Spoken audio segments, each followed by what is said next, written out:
Hi, I'm Cassie Calabrese. I'm here at day one of ACR 2019 in Atlanta, and I just left an excellent session on infection prevention in the setting of immunosuppression with two talks, one by Len Calabrese from Cleveland Clinic on immunizations and another from Robin Avery from Johns Hopkins on pneumocystis prophylaxis in patients with rheumatic diseases.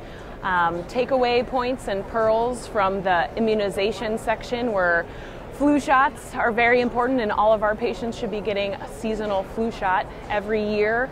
There are very few contraindications to seasonal flu vaccine. If you have egg allergy, you can have a flu vaccine. If you have anaphylaxis to eggs, you can still have a flu vaccine. The only true contraindication is anaphylaxis to previous flu vaccine, or if you've had Guillain-Barré in the setting of a previous vaccine.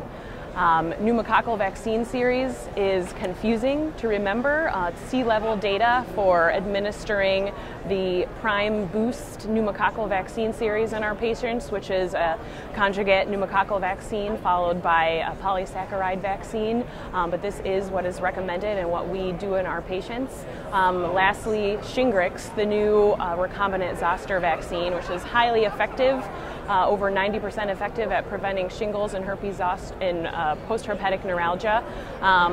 Studies have not been done in patients with rheumatic diseases, and there is theoretical risk of disease flare in the setting of this vaccine. We await further data. There's some great abstracts here looking at this, including one by Mike Weinblatt, which was originally presented at EULAR with several hundred patients who had underlying autoimmune diseases and received Shingrix, and there does not seem to be a significant safety signal in terms of flares or increase of adverse events. We await more data on this. And lastly, pneumocystis prophylaxis in our patients is quite confusing. There are no guidelines, but it is most important to remember risk is heterogeneous. It's based on underlying disease, underlying immunosuppression and comorbidities, and multiple factors will contribute to risk assessment and deciding who needs pneumocystis prophylaxis.